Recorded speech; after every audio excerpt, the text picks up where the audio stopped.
Turashima Imana ituronsije kano karyo gushobora gushika hano kuva mu gitondo. Bamwe mwatwumvise tugenda mu makartier wanyu, abandi duca hafi y'amashure yanyu. Twazungurutse kuva mu gitondo dushikiriza abarundi n'abarundi kazi imigambi n'ivyifuzo dufise kugira ngo tubasabe mutwizere, muturungike, mudutore, tubaserukire mu gufata ingingo zijanye n'akazoza kanyu. Nagomba rero mu mwanya mutoyi dusigaje iminota mike cyane kubera ko hari amasaha tutarenza tuvugana ibintu bikurikira tubinyarutse cyane ariko mugerageze gutahura ivyo tugomba kubabwira. Jewe nkuko babwiye nitwa Nahimana Dieudonné. Niko nitoza mu kibanza c'Umushingamateka yigenga nkaba ndi ku nimero 27. Bamwe muri mwebwe muranzi mwaka wa 2020 ndiko nditoza mu kibanza c'umukuru w'igihugu. Ico gihe nari nahagurutse kubwira ico gikorwa cari kihari muri ico gihe. Uyu munsi nahagurutse kugira ngo nitoze mu kibanza c'Umushingamateka yigenga kugira ngo shobore guserukira abigenga cane cane ugwaruka. Ikibazo ca mbere, kubera iki nahisemwo kwitoza mu bashingamateka? Ubwa mbere, ubuzima igihugu tuba kirimwo cose kigengwa n'amategeko. Hari igihe twe twibaza yuko wari kuvyuka gusa mu gitondo umuntu agakora ivyo akora hanyuma agafungura hanyuma akabaho, ariko igihugu kigigwa n'amategeko. Iyo amategeko ari meza atunganiriza abantu bose bakabaho neza, bakabaho bafise amahoro n'umutekano mu gihugu cabo. Iyo amategeko ameze neza, ivyo bariko barakora biratera imbere bagashika ku ndoto z'ubuzima bwabo. Ariko iyo amategeko ameze nabi arabacanishamwo, abantu bakankana, abantu bakegeranira nabi, abafise ubushobozi bwo gutera imbere bikanka ko batera imbere kubera ko bari mu gihugu usanga hariho amategeko adatunganijwe neza. Nico gituma imbere yuko haba ibindi vyose nukuraba neza yuko amategeko atogwa ariho mu buzima bw'igihugu afise intumbero yo kugirira neza umurundi n'umurundi kazi wese, cane cane mwebwe mukiri bato. Rero jewe nakuriye sinzi nkamwe, ariko je nakuriye mu gihugu c'u Burundi aho nasanze umengo narakuze mbona habaho akarenganyo, aho abantu bashobora kuzira ico batigize kuba.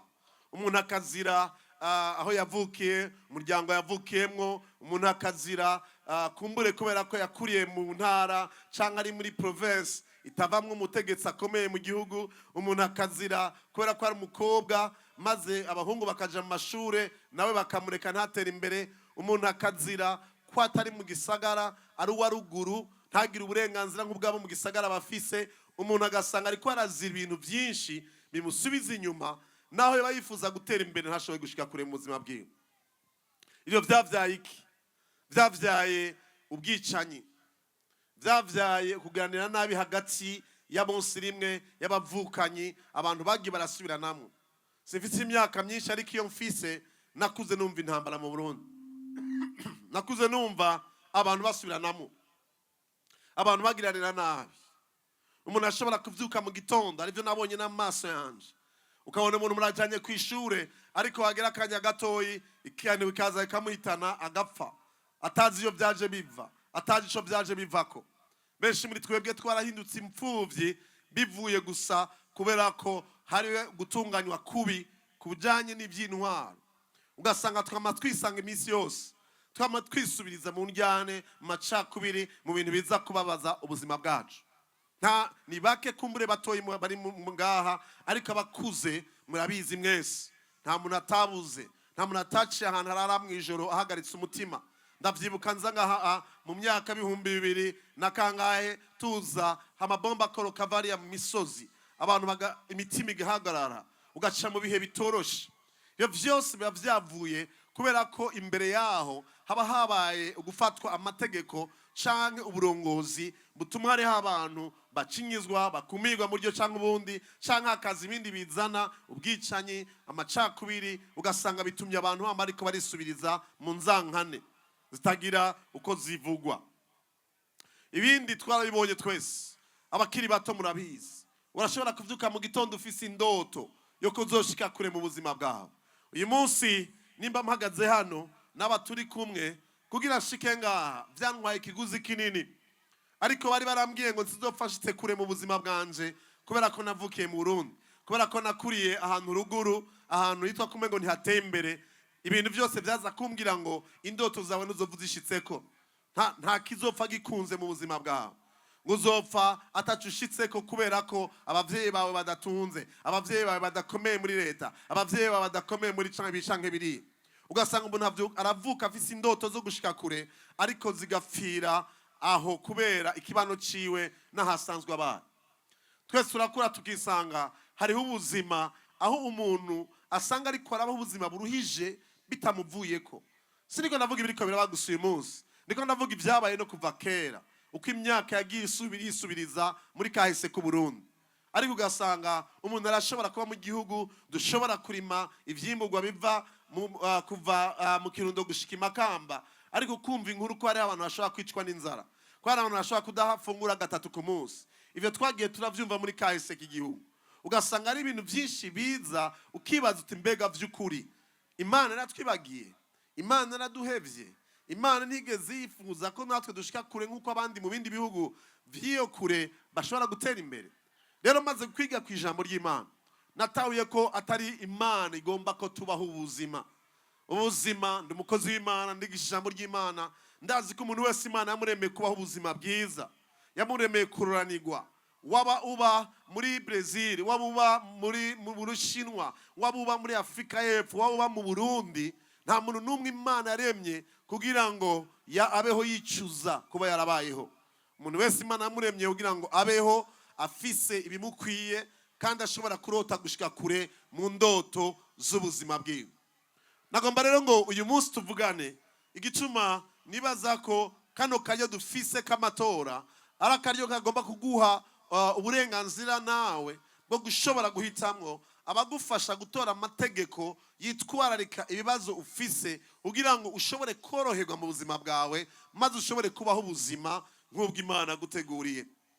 Uko murabona hari ibintu byinshi duhura navyo uyu munsi, ugasanga kumbure ntivyavuye gusa kuba ari mu nzego uyu munsi, ariko n'ingaruka z'ivyagiye birakurikirana hirya no hino. Ariko kandi ugasanga n'abari mu nzego uyu munsi barayifisemo uruhara, ugasanga abantu ntibashobora koroherwa mu buzima bwabo. Rero ivyo vyose ndabiravye, numvise yuko dukwiye kuba ahantu mu nama nshingamateka ahafatika ingingo z'ubuzima bw'igihugu, yuko hakwiye kuba abantu tuzi twitoreye bazwi mu vyo bamaze muri kino gihugu kugira ngo bashobore kudufasha gutora amategeko meza ashobora gutuma turanirwa mu buzima bwacu. Ko murazi ko kenshi turatora abantu hanyuma ntitumenye nabo twatoye abaribo, tukazoheruka twatoye ariko ntibizosubire kubabona bagaruka kuvugana natwe ngo batubwire ivyo bariko barakora kugira ngo ubuzima bwacu bube bwiza gusumba uko bwari busanzwe. Ugasanga umuntu yapfuye gutora gusa ariko ntamenya uwo washizwe imbere ku rutonde kugira ngo amuserukire. Imana ishimwe rero ko abateguye amategeko y'igihugu cyane cyane ibwirizwa shingiro biyumviriye yuko abigenga, abatari mu bwiyambwe nabo bashobora kugira uburenganzira bwo kwinjira mu nzego z'ubuzima bw'igihugu. Aho rero turazi yuko ari abantu badashobora kuja mu migambwe kubw'impamvu nyinshi. Hari abataja mu migambwe kubera ko amategeko atabibemerera. Ibwirizwa shingiro rerekana neza yuko umuntu ari mu butungane, mu vy'ubutungane, umuntu ari mu vya gisirikare n'igipolisi, abo batemerewe kuja mu migambwe naho baba bavyifuza. Ariko kandi no mu buzima bwacu bwa misi yose hari ibikorwa dukora bidashobora kutworohereza ko tuja mu migambwe, cyane cyane kubera ko kahise k'imigambwe katweretse yuko kenshi habaho uko abantu baca basubiranamwo, batagikundana, batagishigikirana. Jewe sinigeze nja mu mugambwe n'umwe, suko ndayanka, suko idafise akamaro, ariko kubera ko ndumwungere, kubera ko ndongo y'ugwaruka rwinshi, nifuza ko bose boza bakanshikira, nahise mu kutaja mu migambwe. Ndazi ko hariho n'abandi ngaha benshi mutigeze muja mu mugambwe n'umwe. Kubw'ivyo rero usanga ivyiyumviro vyawe bidashobora gushika imbere ngo abaguserukira bakora ivyo bakora vyose biyumvira ineza yaho, hanyuma ukama wisanga uri kurahura n'ingorane kubera ko udafise abantu batahura ivyo uri kuracamo canke bashobora kuguserukira kugira ngo bakuvugire. Tugiye kuraba muri kino gihe urabona ko ugwaruka muri kino gihugu cyane cyane muri kino gisagara ni rwinshi. Murazi yuko ugwaruka abantu bari munsi y'imyaka 35 barenga ibice 60 kwijana. Uyu munsi nizo nguvu z'igihugu. Ego niko benshi baracari mu mashuri, ariko usanga atabikorwa vyo guteza imbere igihugu bariko barakora, vyo kugwiza umwimbu. Benshi kumbure muri iyi minsi bariko bariruka gusa inyuma y'imigambi, ariko ugasanga ibikorwa vyo kugwiza umwimbu vyotumye tubaho neza nabo bikabaha akazi, haba mu burimyi, haba mu bworozi, haba mu bijanye mu kubaka, haba mu gukora ibintu bikoresho dukeneye mu buzima bwacu bwa misi yose. Ugasanga ugwaruka aho karyo ntago rufise. Ivyo vyose bivuye kuki? Ingene amategeko atunganijwe. Nico gituma rero dukwiye ko tuba dufise abashingamateka igihe bagiye kwicara gusasa mu n'amashingamateka bagerageza kwiyumvira imigambi n'ingingo zotuma ugwaruka ruronka ico rukora rugateza imbere ubuzima bw'igihugu, maze tugashobora kuronka umwimbu utuma igihe ubuzima bw'igihugu bwisunurura bukamera neza. Ivyo rero vyose bisaba yuko abaserutse aho hantu abari muri izo ngina muri ivyo bibanza baba batahura vy'ukuri ibijanye n'ivy'ubuzima bw'ugwaruka. Kuva mu mwaka 1997 n'umunani natanguje umuhare w'ugwaruka mbaneza mu ikanguro witwa New Generation. Gushika uyu munsi umwanya munini yamara mu buzima mba ndi kumwe n'ugwaruka mu bikorwa nkora, abo nigisha. Murazi ugwaruka rw'abana twakuye mu ibarabara uyu munsi bateye iteka igihugu, bagaserukira Burundi mu makungu, bagakina umupira w'amaguru muri Brazil, mu Burusiya, muri Qatar, bavuye mu ibarabara.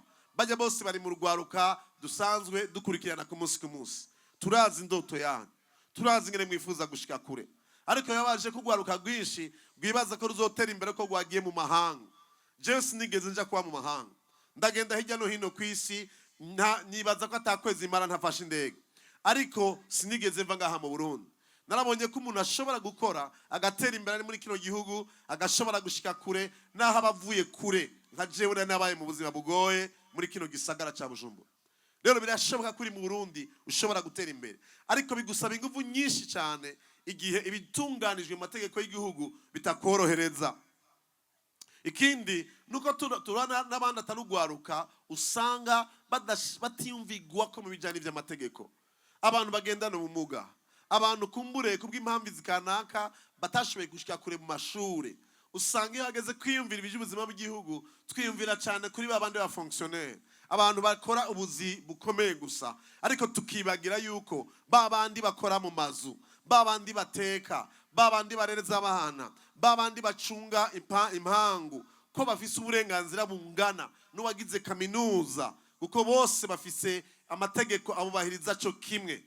Bisabwa rero ko nabo bagira amategeko abakingira, y'abantu birukanwa mu ijoro bahogwa gusa akantu gatoyi ugasanga umuntu agiye kuvundira mu mpimba kubera ko gusa ari umuntu yakora akazi gasuzuguritse, ariko wa wundi yakoze ikintu kininiya uko ari umuntu akomeye bakamureka bakamukomera amashi kandi yakoze ikintu kitari ciza ku barundi n'abarundikazi. Ivyo vyose rero vyerekana yuko iyo migwi yose ikiye guserukirwa n'abatahura ibibazo bariko baracamwo, maze bagashobora kugera mu rugezo rwo kumenyesha abantu amategeko ariko aratogwa, kugira ngo bamenye ayatari meza ingene bosaba yuko ahinyanyurwa canke meza ingene ashigikirwa. Kenshi turabona amategeko yatowe ashobora kuba ariko arorohereza akagwi gatoyi k'abantu, abandi bakagwa mu mporera, maze ugasanga mu buzima bwacu twese turiko turicuza ngo kubera ikimeze gutya, ariko ugasanga ingingo yamaze gufatwa atanumwigeze atuburira atubwira ati muraraba ingingo igiye gufatwa, ngize ingaruka zagiye kugira ku buzima bwanyu. Ngomba kurangiriza ngaha, nta majambo menshi novuga ngo ndabasigurire kugira ngo ndababwire igituma niwantora itariki 5 z'ukwezi kwa gatandatu kugira ngo shobore kuguserukira mu nama nshingamateka, ntuzoba uhomvye, ntuzoba wihenze, maze ikizoba ntandukaniye ko n'abandi mashingamateka. Ubwa mbere urazi izina ryanje, ubwa kabiri urafise nimero ya telefone kuri utu dupapuro tugenda turatanga, naho tuba tutatubahaye ku byapa byose muza kubona hari iki nimero ya telefone.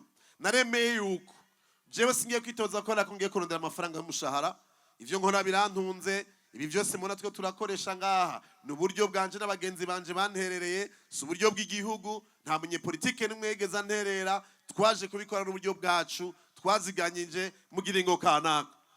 Nico gituma ata muntu n'umwe ashobora kudutegeka ngo bikore uku canke bikore kuri.